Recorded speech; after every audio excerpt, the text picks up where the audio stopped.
kita mulai dulu. Yang udah ngerjain boleh disamain apakah nanti jawabannya sama atau tidak. Nah, nih. Kisi-kisi yang pertama, siswa dapat menentukan keuntungan dan kerugian dari suatu keadaan. Jadi nanti di soalnya disediakan sebuah narasi. Nah, kalian itu baca pelan-pelan, bacanya pelan-pelan dan benar-benar teliti. Tentukan di analisis kejadian itu merupakan keuntungan atau kerugian. Dari sini kita coba. Rina membeli 30 kilo jeruk dengan harga 22.000 per kilo.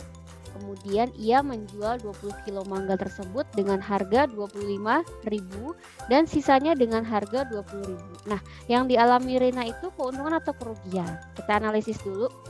Jadi, si Rina itu pedagang ya, pedagang buah. Dia beli 30 kilo jeruk. 30 kilo jeruk nih, ya. Ada 30 kilo. Nah, dari 30 kilo ini dibagi dua. Yang pertama, yang 20 kilo. Yang 20 kilo itu dijual dengan harga berapa? Harga berapa yang 20 kilo?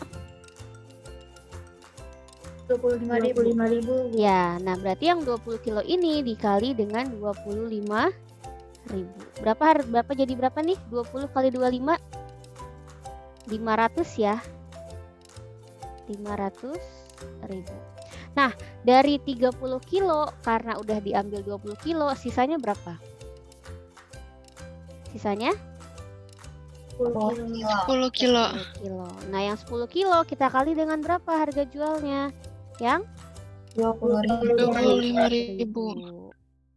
Nah, berapa nih? Jadi 200.000. Total penjualannya berapa jadinya? Ketika kita jumlahkan 700.000. Nah, ini kan penjualannya ya. Nah, kemudian kita lihat modalnya berapa nih? Oh, si Rina waktu beli 30 kilo, belinya per kilo dengan harga 22.000. Gini. Nah, ketika kita kali 30 kali 22, 3 kali 22 itu hasilnya adalah berapa? 660.000. Gini ya. Nah, lihat. Ini harga jual HJ dan ini harga beli, harga modal HM. Kira-kira dia mengalami keuntungan atau kerugian?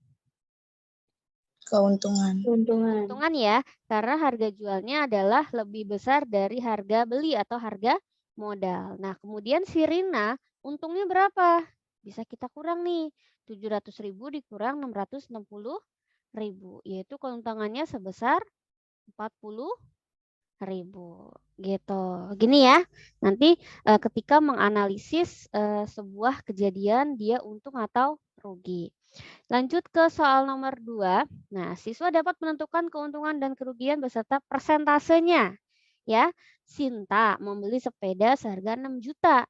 Kemudian ia jual kembali dengan harga 7.500.000. Berapa persentase untung atau rugi yang dialami Sinta? Nah, sebelum menghitung persentasenya, kita harus tentukan dulu si Sinta ini mengalami keuntungan atau kerugian. Menurut kalian, dia untung atau rugi Sintanya? Untung ya. Berarti untung ya atau laba ya. Dia mengalami laba. Labanya sebesar berapa? 1.500.000. Dapat dari 7.500.000 dikurang 6 juta. Hasilnya adalah dia punya untung 1.500.000. Segini ya, ini labanya. Nah, kemudian baru kita cari persentasenya. Persentase laba itu sama dengan besar laba per harga jual dikali 100%. Nah, besar labanya berapa? Besar labanya adalah 1.500.000 per harga jualnya yang mana? Yang 7.500.000. Berarti pernya 7.500.000 dikali 100%. Nah, ini kita coret-coret aja ya. Ini nolnya 5 sama nolnya bawah, boleh kita coret. Kemudian 15 sama 75 kita bagi berapa? Bagi bagi berapa nih? 75 bisa nggak bagi 15? Bisa. Bisa. Dapat Bisa, berapa? Bu. 5. 5. Iya 5. Dapat 5 ya. Iya. Nah, berarti 15 sama 75, 15 dapat 1, ini dapat 5. Nah, maka kan menjadi 1 kali 100% itu kan 100% per 5. 100 bagi 5? 20. 20. Berarti besar persentase keuntungannya si Sinta menjual sepeda yaitu 20%. Gitu. Sama nggak yang kalian kerjain hasilnya? Ada yang sama? Sama, Bu. Sama ya, alhamdulillah kalau ada yang sama. Lanjut ke soal berikutnya. Nah, ini peserta didik dapat menentukan besar diskon. Gampang banget nih, apalagi yang kemarin dapat pas bikin videonya adalah tentang diskon ya. Nah, Ita membeli sebuah tas untuk hadiah ulang tahun temennya. Harga sebuah tas adalah 750.000. Toko tersebut memberikan diskon menjelang akhir tahun sehingga di sini atasnya Ita bawahnya Bu Ira ya. Itu tipe ya. Ita maksudnya ya. Hanya membayar Rp500.000. Berapakah diskon yang didapatkan Ita? Nah, diskonnya berapa kalau dari rupiah? Ayo, dari harga 750.000 dapat harga 500.000, berarti potongan harganya berapa? 250. Iya, gampang ya kalau hanya yang ditanyakan jumlahnya. Berarti di sini kita tulis besar diskon. Itu didapat dari 750.000 dikurang 500.000. Berarti besar diskonnya yang didapat adalah 250.000. Nah, berapa persentasenya? Sama kayak soal berikutnya, persentase diskon. Berarti gimana? Besar diskon yang didapatkan, diapain? Pernya per harga asli dikali 100%. Nah, besar diskonnya adalah 250.000 per harga aslinya yang mana? Ayo, yang 750 atau 500? 750. Yang 750.000 dikali 100%. Ini nolnya 4 kita coret, nolnya 4 kita coret. Nah, 25 sama 75 sama-sama dibagi 25 ya. Ini 25 habis yang atas, yang bawah ada sisa berapa? Sisa? 3. Berarti di sini 100% per 3. Nah, 100% per 3 nanti dia hasilnya tidak bulat, melainkan 33,3333333 dan seterusnya. Gitu, persen ya. Tapi tenang aja, nanti di soalnya bulat semua ya. Nanti di soalnya bulat semua. Lanjut. Nomor selanjutnya adalah siswa dapat menentukan harga setelah diskon. Nah, si Nina ingin membeli tas Elizabeth yang sedang di-sale besar-besaran di mall. Nah, tahu dong ya Elizabeth tasnya harganya berapa. Harga normal tas tersebut adalah 845.000 dan mendapat diskon sebesar 25%.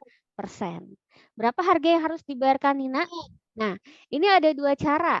Boleh tentukan dulu besar diskonnya berapa, kemudian dikurang, atau cara yang kedua yaitu langsung ya dengan satu kali perhitungan. Saya contohkan kedua-duanya ya.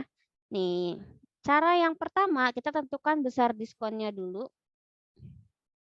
Besar diskon yaitu dengan 25/100 dikali 845.000. Nah, ini coret. Kemudian kalian tinggal kali 25 kali 845. Berapa? 25 dikali 845. Hasilnya adalah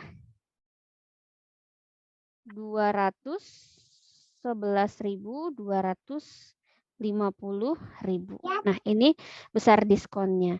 Nah, kemudian kalau udah tahu besar diskonnya, tinggal kita apain? Ditambah apa dikurang?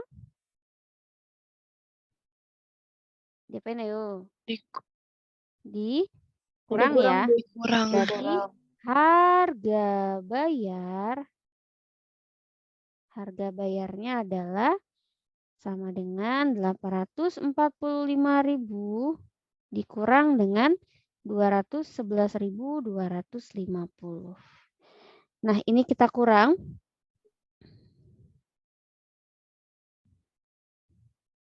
Menjadi 633.750 rupiah. Nih, ini untuk cara yang pertama. Cara yang kedua, sekali langkah aja, yaitu gimana? Kita lihat besar diskonnya berapa? Besar diskonnya 25%. Nah, begini cara yang kedua, yaitu 100% dikurang besar diskonnya 25% per 100% dikali harga normalnya. Harga sebelum diskon sama dengan 100 dikurang 25 itu 75% per 100% dikali 845.000. Nah, ini persennya boleh kita coret. Kemudian 0,2 di sini bawah coret, di atas coret. Kemudian kita kali, langsung kita kali. Ya, nih tadi 0,2 habis. Kita kali 75 dikali 845. Nah, dia hasilnya sama. 633.750 rupiah. Itu. Itu ya. Ini kecoret lagi. Gitu.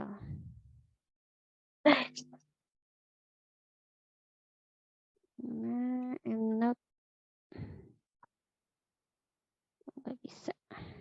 Gitu ya. Jadi harganya sama. 633.750. Nah, kan besok kalian boleh pakai cara yang mana aja. Oke? Lanjut ke soal berikutnya. Nah, siswa dapat menentukan lama pinjaman atau lama menabung dari suatu permasalahan bunga tunggal. Nah, di sini si Sela menabung sebesar 4 juta di bank dengan bunga 12% per tahun. Jumlah uang Sela selama 16 bulan di bank yaitu, nah kalau di sini berarti kita tentukan dulu besar bunga yang didapatkan si Sela ya. Dengan rumus besar bunga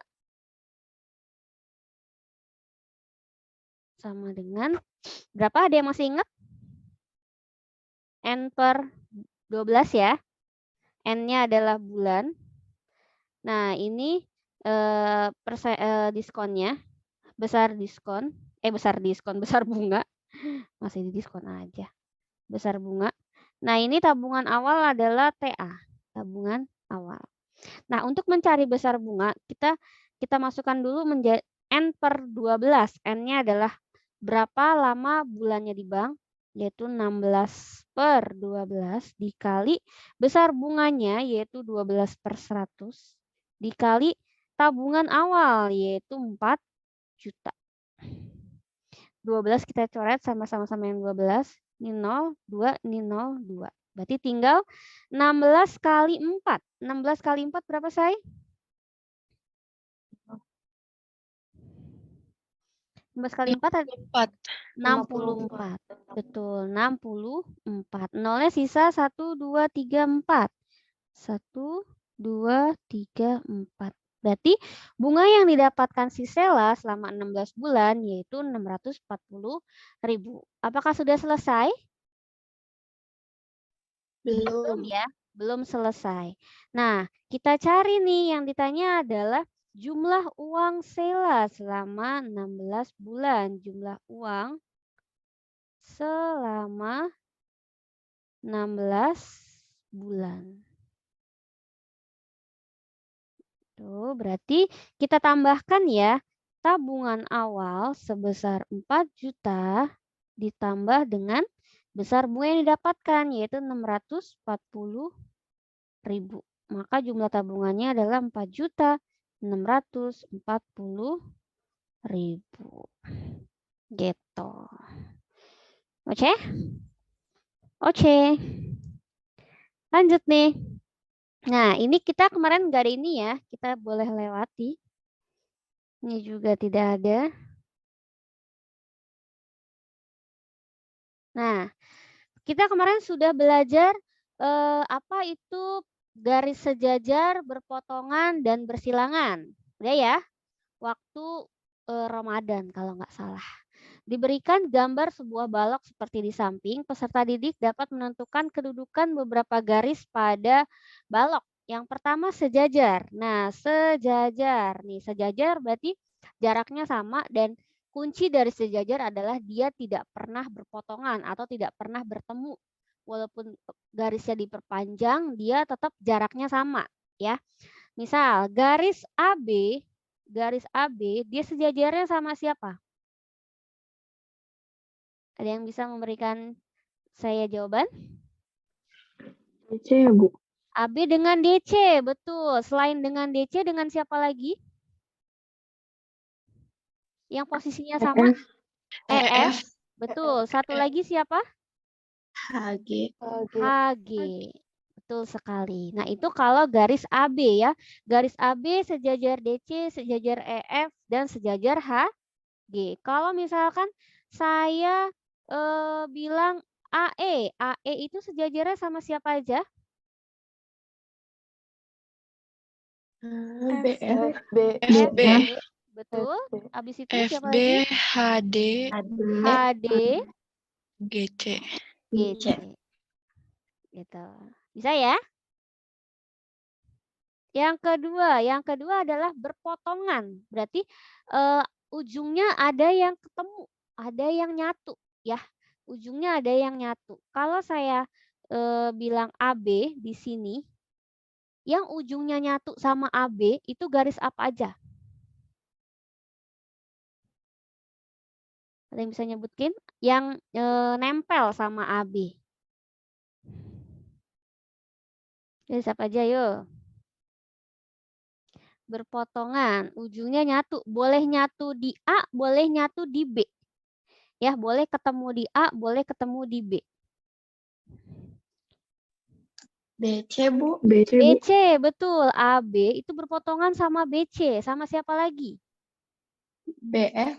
Sama BF, betul. Terus sama siapa lagi AB? Kalau tadi kan dari titik B. Nah, betul. Nah, sekarang dari titik A apa? AD, AD sama AE. AE. Gitu ya. Itu yang namanya berpotongan. Satu lagi, kalau misalnya saya sebut GC. GC itu berpotongannya sama siapa? GF. GF. Kemudian?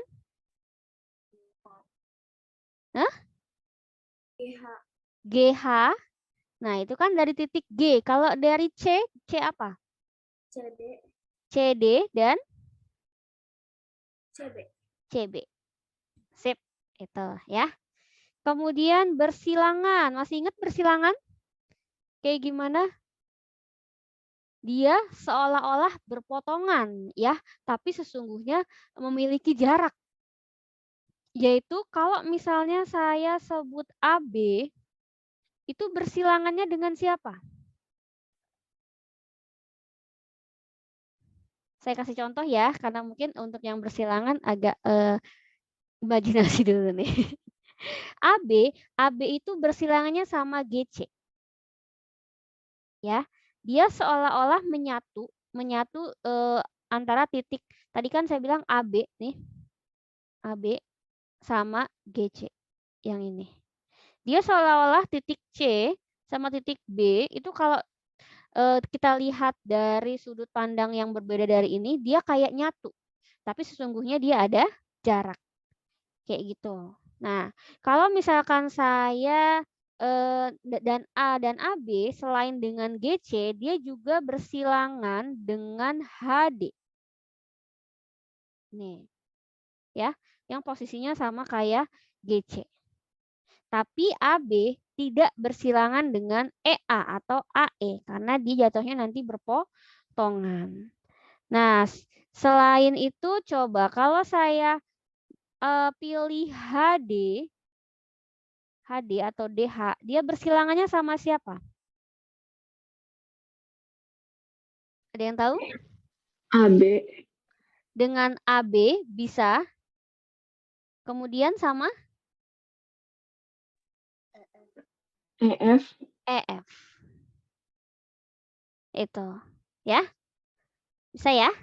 Nah, besok soalnya adalah tipe soalnya tergantung yang keluar apakah sejajar, apakah berpotongan, apakah bersilangan. Berdoa aja yang keluar adalah sejajar. Jadi manakah yang merupakan garis sejajar gitu. Lanjut. Nah, diberikan ukuran beberapa buah jenis sudut, peserta didik dapat menentukan jenis sudut tertentu. Sebutkan jenis sudut dan contohnya ya. Jenis sudut itu kemarin ada yang namanya sudut apa? Sudut tumpul. Sudut tumpul dan kemudian sudut apa? Sudut lancip. Kalau sudut tumpul dia di bawah berapa? Besarnya di bawah 90 derajat. Misalnya contohnya sudut 40 derajat. Maaf. Maaf. Kok sudut tumpul di bawah 90 derajat sih? Salah ya. Kalau sudut tumpul itu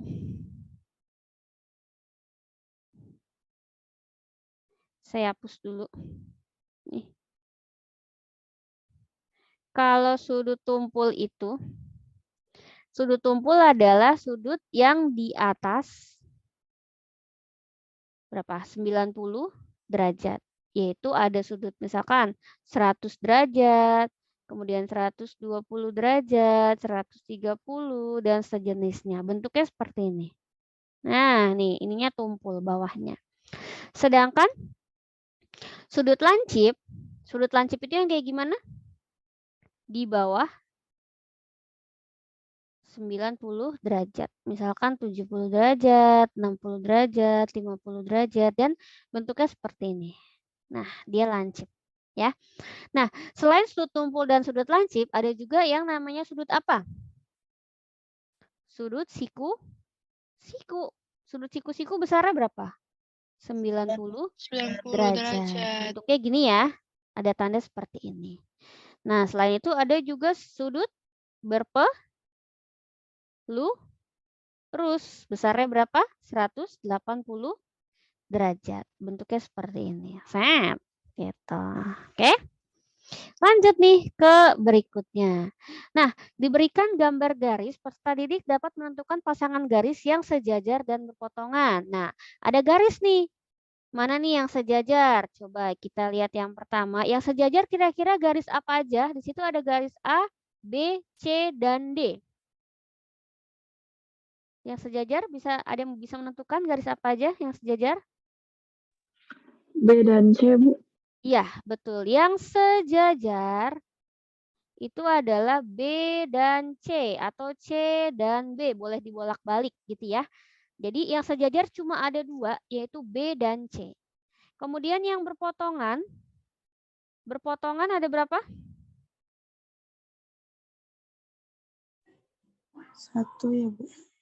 Berpotongan ada pasangan berpotongan siapa aja berpotongan? Coba. Adik. Kalau A sama D, ya betul. Berarti enggak cuma satu nih, karena banyak yang memotong nih ternyata, banyak yang ketemu. Bisa A dan D, kemudian bisa A dengan siapa? AB. AB juga bisa, A dan B. Kemudian A bisa berpotongan dengan siapa lagi di situ? AC. A sama C bisa, ya. Selain ini ada lagi enggak? Ada. Ada, siapa aja? D sama B. Ya, D dan B juga berpotongan. Kemudian? DC. DC juga berpotongan gitu ya. Jadi yang ketemu ternyata banyak. Tuh, nah kemudian coba lihat, yang bersilangan ada apa enggak? Bersilangan ada? Yang bersilangan tidak ada ya. Di gambar ini yang bersilangan tidak ada. Cuma ada yang sejajar dan berpotongan. Bersilangan adanya hanya di kubus gitu. Nah, kita masuk ke sudut. Diberikan data jarum jam, diharapkan peserta didik dapat menghitung sudut terkecil yang didapat. Waktu SD pernah nggak kalian belajar ini, menentukan sudut ini? Belum ya? Belum, Bu. Belum. Oke, jamnya ini jam ini ya, bukan jam analog ya. Kalau jam analog nggak kelihatan sudutnya. Jadi ini jamnya jam bundar yang kelihatan pergerakan menitnya ya. Sini saya gambar dulu. Set. Ya, jelek ya. Saya ulang.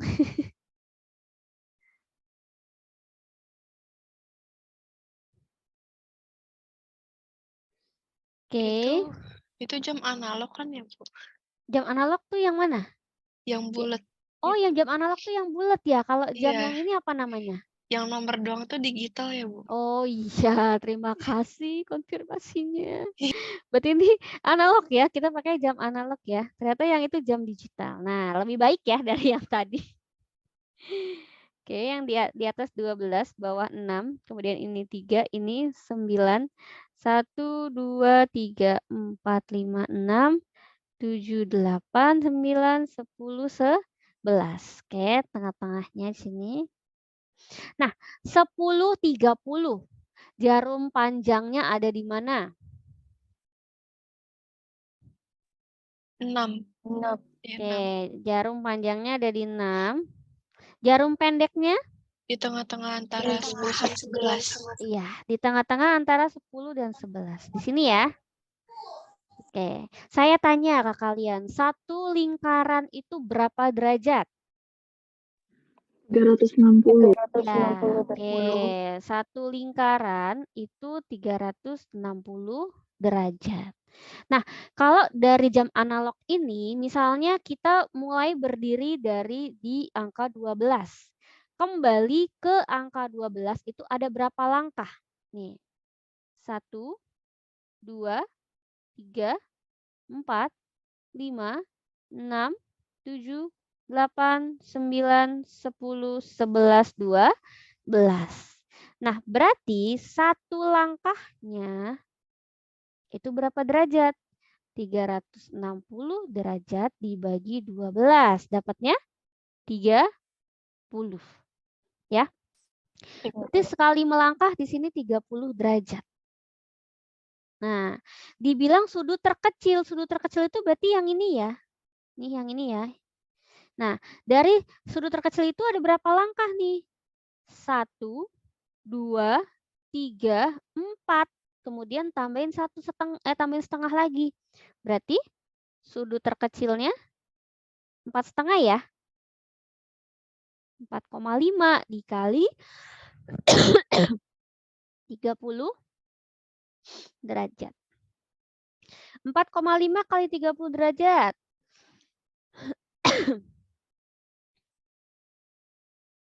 Berapa derajat?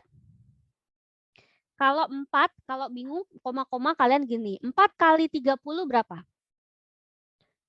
4 kali 3? 120. Ya, 120. Nah, kemudian setengahnya kan 15 ya. Berarti 120 tambah 15, yaitu 135. 135 derajat.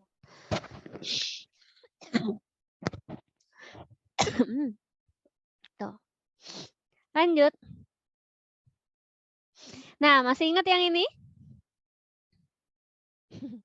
Diberikan gambar dua sudut berpelurus pada sudut luas segitiga. Ukuran dalam variabel, peserta didik dapat menentukan ukuran kedua variabel tersebut. Di sini diminta tentukan sudut DBC. DBC berarti yang ini. Ini adalah sudut berpelurus. Sudut berpelurus besarnya berapa? 180 derajat. 180 derajat. Nah, kita hitung karena di situ saya boleh minum dulu. Saya minum dulu ya, guys. Gak apa-apa, Bu. Bentar ya.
Oke, lanjut. Nah, di situ ada variabel X-nya. Kita cari nilai X-nya dulu ya. Dari gambar kita bisa lihat ada dua daerah.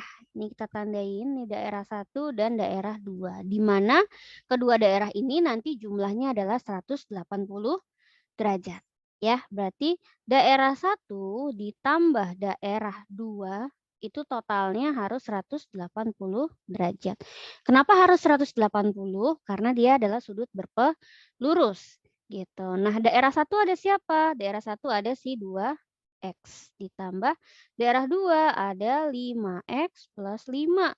Sama dengan 180 derajat. Yang sama-sama X kita jumlahkan. 2X tambah 5X jadi berapa? Jadi 7X. 7X sama dengan 180 derajat. 5-nya kita pindahin nih. Biar dia nanti gabungannya sama yang sama-sama angka ya. Di kiri dia plus 5. Ketika pindah ke kanan menjadi min 5. Berarti 7X sama dengan 180 dikurang 5, 175 derajat. Berarti X-nya 175 derajat bagi 7. X-nya adalah 175 bagi 5 dapatnya 25 ya? 20. Bukannya 35 ya, Bu? Emang 35?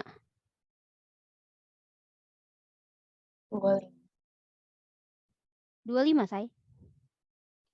25 derajat. Ya. Nah, udah selesai? Belum. Yang ditanya adalah sudut DCB. Sudut DCB yang mana? Oh, yang ini, yang daerah 2 nih. DCB itu adalah 5X plus 5. Nah, 5, X-nya kita ganti dengan 25 yang tadi udah kita dapat. 5 kita kali dengan 25 ditambah 5. 5 kali 25, 125. Ditambah 5, yaitu 130 derajat. Nih jawabannya. Oke? Lanjut.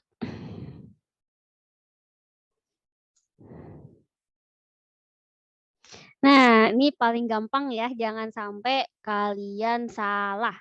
Tentukan besar penyiku dan pelurus dari 75 derajat, 65,5 derajat. Oke, yang pertama, penyiku. Penyiku dari yang A, yaitu 75. Berarti kalau penyiku sudutnya berapa? Sudut normalnya 90 derajat. Berarti yang A, 1A, penyiku khusus yang penyiku 90 dikurang 75. Berarti berapa nih? Penyiku yang A 25 derajat. Penyiku yang B berarti 90 dikurang 65,5 derajat. Berapa? 90 dikurang 65,5.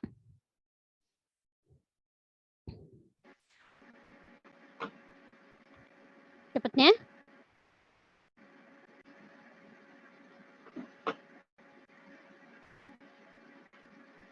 Ada yang udah dapat? 34,5 bukan, Bu?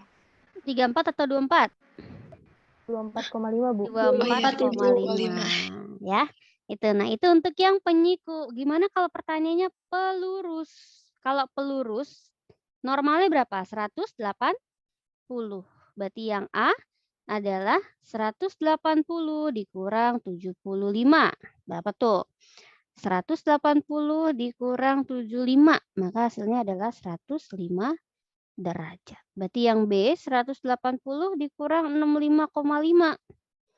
Nah, kita kurangin lagi 180 dikurang 65,5 yaitu 180 dikurang 65,5 dapatnya adalah 114,5. Nah, nanti lihat tinggal dilihat di soal ya, yang ditanya adalah penyiku atau pelurus kayak gitu. Nah, ini saya mau ajarkan ini ya. Saya belum sempat ngasih ke kalian. Saya mau ajarkan di sini. Diberikan sebuah gambar dua garis sejajar yang dipotong oleh sebuah garis transversal. Peserta didik dapat menentukan pasangan sudut tertentu. Yang pertama adalah pasangan sudut sehadap. Ini harus kalian perhatikan. Sehadap itu artinya apa? Menghadap arah yang sama, ya. Kalau misalkan ada sudut A, sehadapnya sama siapa? Yang sama-sama menghadap ke sana. Serong atas, serong kiri. Sana, yaitu sudut P. A sama P. Gitu, ya. Berarti kalau yang B sama siapa? Sama? Sama Q, betul. B sama Q. Kalau yang C sama siapa? Sama R. Betul, C sama R. Kemudian kalau D sama S. sama S. Gitu ya. Itu untuk yang sehadap. Kemudian ada yang dalam sepihak. Dalam sepihak. Dalam sepihak, berarti kita lihatnya hanya yang di dalam aja. Nih, saya hapus dulu. Yang ini. Dalam sepihak. Dalam sepihak berarti lihatnya yang ini nih. Yang di dalam, yang ini. Nah, ini aja. Ya, yaitu sudut DC dan PQ. Dalam sepihak artinya adalah yang pihaknya sama. Ya, jadi ada jembatan. Jembatannya adalah kalau ini saya bilang ini garis pertama, ini garis kedua, dan ini garis ketiga. Jembatannya adalah garis ketiga ini. Ini adalah jembatannya ya. Jadi sepihak itu berada di seberang garis yang sama. Berarti D itu sepihaknya dengan P. Kemudian P ini ya. Kemudian kalau C sepihaknya sama siapa? Sama Q. Itu kalau yang dalam sepihak. Ada dalam, ada luar. Ada luar sepihak. Luar sepihak berarti kita adalah garis sudut AB dan sudut SR ya. Sepihak sama berarti sepihak kiri dan sepihak kanan. Mungkin lebih gampang begitu. Kalau yang luar berarti ada sudut A dengan sudut S yang sama-sama di sisi sebelah kiri. Nah, kemudian yang luar B itu adalah dengan sudut R. Gitu ya. Ini untuk yang sudut sepihak. Nah, kemudian ini boleh saya hapus dulu. Ini set. Oke. Kemudian selain 3 ini ada 2 lagi. Yang keempat adalah dalam berseberangan. Dalam berseberangan. Nah, tadi saya bilang yang garis 3 ini adalah jembatan. Karena di dalam kita masih ngelihatnya yang ini. Yang dalam ini area dalam ya. Dalam berseberangan berarti dia nyebrang. Nyebrang tapi nyerong. Berarti kalau ada sudut P, dia dalam berseberangannya sama siapa? Dia nyebrang jembatan tapi dia nyerong, yaitu sama si C. P sama C. Kemudian si D. D dalam berseberangannya sama Q. Itu untuk dalam. Ada luar. Berarti luar berseberangan. Nah, kita area luar nih. Berarti A nyerongnya sama si R, sama di sini. Kemudian B nyerongnya sama si S. Gitu ya. Sebenarnya ada satu lagi, yaitu adalah bertolak belakang. Bertolak belakang ini. Bertolak belakang sama seperti namanya. Dia itu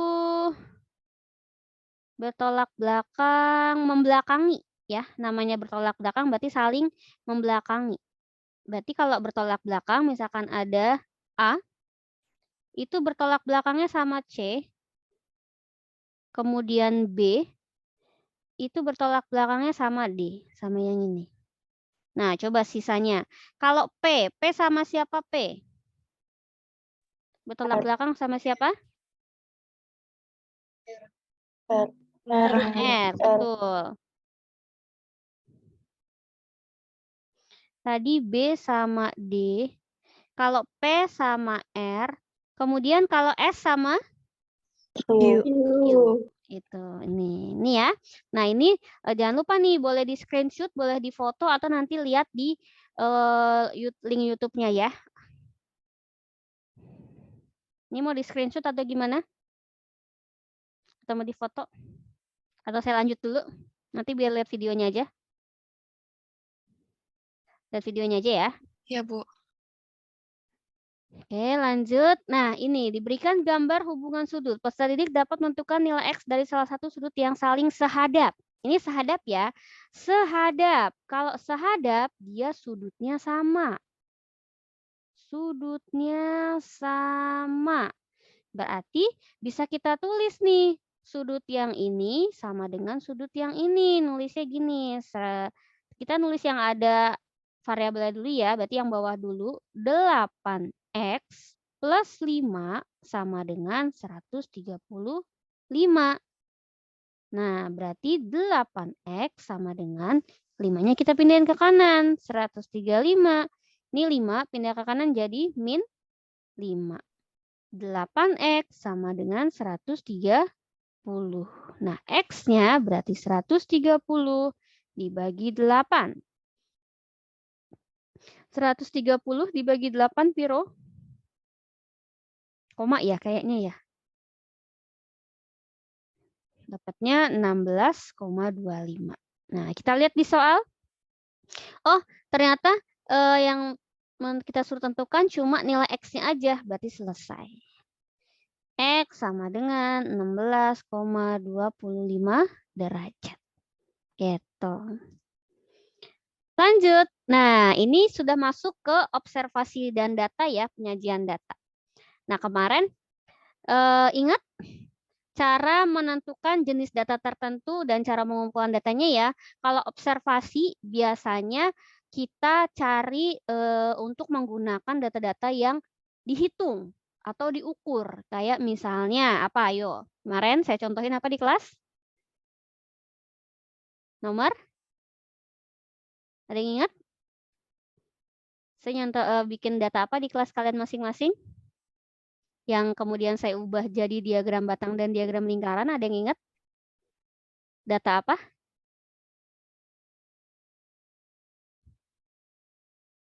Ada yang ingat nggak? Masa nggak ada yang ingat sih satu pun? Sedih amat. Yang ukuran sepatu bukan, Bu? Iya, itu ya. Ukuran sepatu, untuk mencari data ukuran sepatu, kita nyarinya pakai observasi.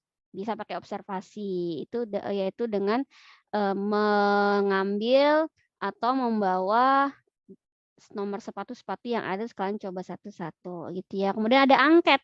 Biasanya kalau angket itu ini misalkan saya nanya siapa ya di sini yang ikut eskul basket, siapa yang ikut eskul pramuka, siapa yang ikut eskul bulu tangkis. Nah, itu bisa kita cari dengan angket, kita sebar. Kemudian interview misalnya nih si Erlanda kalau pagi bangun jam berapa nih untuk misalkan menentukan bangun paginya anak itu jam berapa atau menentukan besar uang jajan siswa.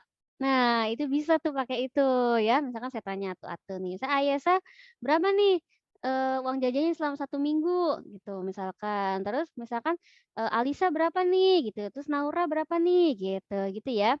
Itu itu interview langsung gitu. Nah, eksperimen data itu bisa kita cari biasanya kalian sudah pernah praktek praktikum IPA?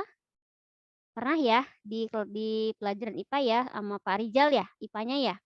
Nah, itu pasti kalian pernah melakukan eksperimen atau praktikum. Nah, itu untuk menentukan data itu adalah dengan melakukan eksperimen, yaitu data yang diambil dari hasil eksperimen atau dari hasil praktikum. Nggak bisa dari observasi atau angket. Ya, misalnya kita mau nyari data tentang berapa gaya yang dibutuhkan untuk mengangkat sebuah pensil gitu kan nggak mungkin dikira-kira ya oh itu sekitar segini Bu itu nggak bisa jadi harus dilakukan dengan eksperimen gitu berapa nih ternyata berapa newton nih daya yang atau gaya yang dibutuhkan gitu lanjut ya nah disajikan diagram lingkaran peserta didik dapat menentukan banyaknya data ini kemarin kalian sudah belajar ya, bahkan sudah dipresentasikan di depan kelas masing-masing oleh kelompok masing-masing. Jika jumlah siswa sebanyak 360, tentukan yang menyukai speak bola, tipe ya, yang menyukai sepak bola. Kalau itu datanya bentuknya persen, berarti total persennya berapa? 100 ya. Beda dengan kalau misalnya bentuknya adalah derajat. Kalau derajat yaitu 360. Nanti kalian lihat dulu soalnya. Jangan tiba-tiba karena kemarin kita belajar di kelas itu 360, terus kamu kurangin tuh 360 dikurang 25, dikurang 20, dikurang 20. Itu kan banyak banget ya. Tapi ternyata di situ pakainya adalah persentase di mana maksimalnya hanya 100%. Nah, untuk menentukan berapa banyak siswa yang menyukai sepak bola, kita cari tahu dulu sepak bola itu persentasenya berapa ya? 35. Maaf Bu. Berapa? 35, benar? 35. Iya, dapat dari mana 35? 100 dikurang dikurang 20 dikurang dikurang 25 dikurang 20 gitu ya? Iya, Bu. Iya, betul. Jadi 100 dikurang 65 yaitu 35%.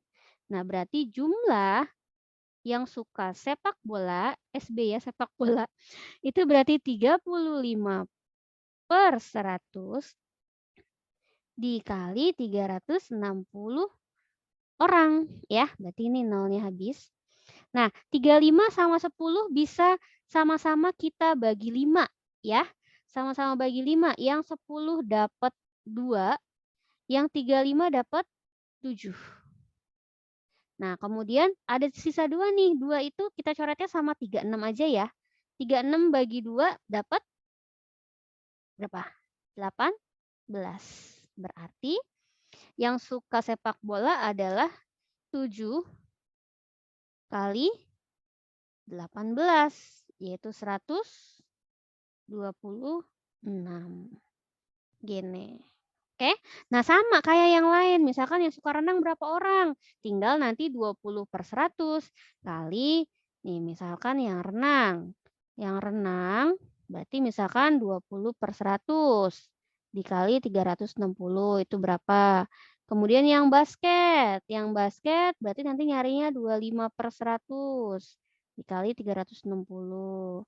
Nah, kemudian yang bulu tangkis, BT, itu berarti sama kayak yang renang, 20/100 kali 360. Nah, ini berapa kalian hitung gitu, oke? Lanjut. Nah, kita membuat diagram batang dari tabel yang sudah ada ya. Nah, ini dari nilai 50 banyak siswanya segini, diagram batangnya seperti apa? Kita coba buat. Gini ya. Nilainya berarti di bawah ya. Nilai ini banyak siswa atau frekuensi. Nilai 50, nilai 60, nilai 70, nilai 80, nilai 90. Nah, ini datanya 1, 2, 3, 4, 5, 6, 7, 8. Oke, yang dapat 50 ternyata 4 orang. Oh, berarti di sini nih. Gini, ya. Yang dapat 60, oh 6 orang nih, lebih banyak. Berarti di sini. Yang dapat 70, 7 orang, oh lebih banyak lagi. Sini. Yang dapat 80, oh ada ternyata cuma 5 orang. Berarti agak ke bawah lagi di sini. Ternyata yang dapat 90 ada 3 orang. Nah, gini ya.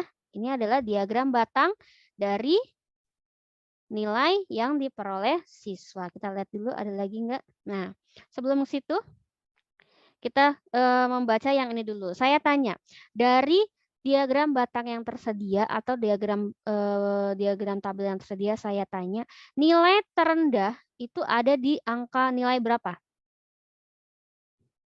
90. Nilai terendah. Itu mah jumlah. Nilai Oh, terendahnya berapa? 50. 50. Nilai tertingginya berapa?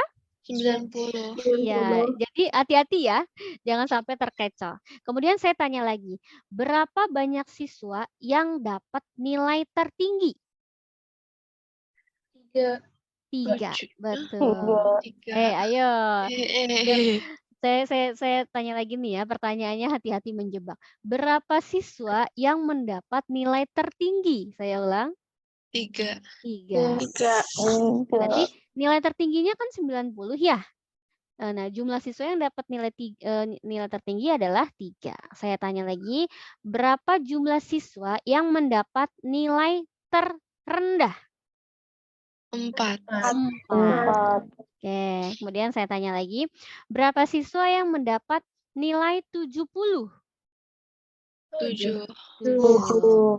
Kemudian saya tanya lagi, adakah banyak siswa yang sama dari perolehan nilai tersebut? Ada yang Tidak sama nggak? ada. Tidak ada. Terus saya tanya lagi, nilai berapa yang paling banyak didapat siswa? 70. Nilai 70. Menjebak ya soalnya kalau nggak teliti. Saya tanya lagi, nilai berapa yang paling sedikit didapat oleh siswa? 90. 90. Nah, kemudian kalau saya tanya lagi, rata-rata nilainya berapa? Jeng jeng. Nah, sekarang saya kasih tahu nih cara menghitung rata-rata. Ya. Siapa tahu besok keluar. Rata-rata. Nah, ini kita kali nih 50 kali 4. Ya. Ditambah 60 kali 6. Ditambah 70 kali 7. Ditambah 80 kali 5. Ditambah 90 kali 3. Nah, kemudian dibagi dengan jumlahnya siswa. 4 tambah 6 berapa? 4 tambah 6 berapa, Say? 10. 10, Bu. 10 tambah 7. 17. 17 tambah 5. 22. 22 tambah 3. 25.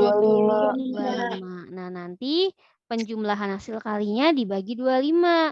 50 kali 4 berapa? 200. 60 kali 6? 300. 360. 70 kali 7? 400. 450. 80 kali 5? 400. 90 kali 3? 200. 27. Nah, ini nanti dibagi 25. Itulah yang dinamakan nilai rata-rata. Kita jumlahkan dulu. 200 tambah 360 itu 560 ya. 560 ditambah 490 itu 1050. Ditambah lagi 400, 1450 ditambah lagi 270 yaitu 1720. Dibagi 25. Yaitu ternyata nilai rata-ratanya ada di 68,8. Gitu. Kenapa? Karena siswa paling banyak itu dapat di nilai 50, 60 dan 70 ya. Yang nilainya 80, 90 hanya 8 orang totalnya. Gitu. Nanti kalau nilai yang paling banyak didapat di antara 70, 80, 90 nilainya bisa-bisa nih di atas 70 gitu. Analisisnya kayak gitu. Nanti kelas 8 kamu akan ditanya lagi nih. Nah, sekarang saya tanya nih, berapa orang yang mendapat nilai di atas rata-rata? Ayo. Rata-ratanya kan 68,8 ya. Nah, berarti kalau Bu, kalau nilai 7 itu udah di atas rata-rata belum ya? Iya. Ya, yang nilainya 7 sudah di atas rata-rata. Berarti kalau pertanyaannya adalah berapa orang yang dapat nilai di atas rata-rata, berarti kita ngitungnya yang dapat nilai 70 ke atas, yaitu 7 tambah 5 tambah 3, yaitu sebanyak 15 siswa. Gitu ya. Itu analisis lanjutannya. Nah, kemarin kita tidak belajar diagram garis ya. Tapi di sini coba 5 orang infokan, coba berikan masing-masing satu informasi yang bisa kalian dapat dari diagram garis tersebut. Satu orang pertama, siapa yang mau?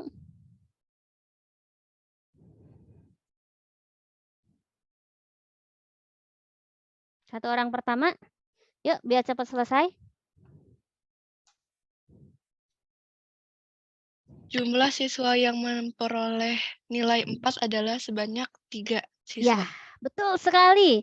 Nilai yang dapat nilai 4 ada 3 orang. 1. 4 lagi. Siapa yang mau menyumbang? Nilai yang terbanyak diperoleh adalah nilai 8. Ya, nilai 8 yang paling banyak didapat dengan jumlah siswa yang memperoleh 8 berapa, Say? 11, Bu. Ya, 11. 2 pernyataan. 3 pernyataan lagi. Nilai yang paling sedikit adalah nilai 4 dan 10. Nilai paling sedikit adalah 4 dan 10. Dengan banyak siswanya berapa masing-masing? 3. 3. Betul sekali. 2 pernyataan lagi. Siapa ya yang ingin menyumbang kalimat informasi? Banyak banget nih. Bisa selisih atau bisa apa gitu ya. Ayo 2 lagi. Ini udah lewat 8 menit nih. Biar kita cepat selesai. Yang tadi boleh ikut menyumbangkan lagi ya kalau emang nggak ada yang mau.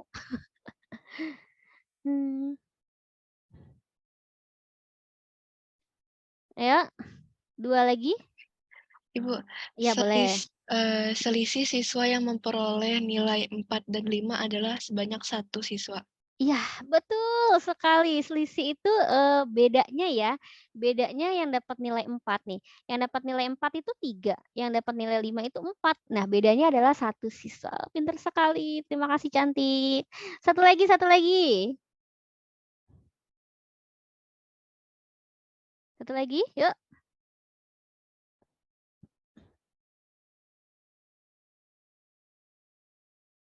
Satu lagi.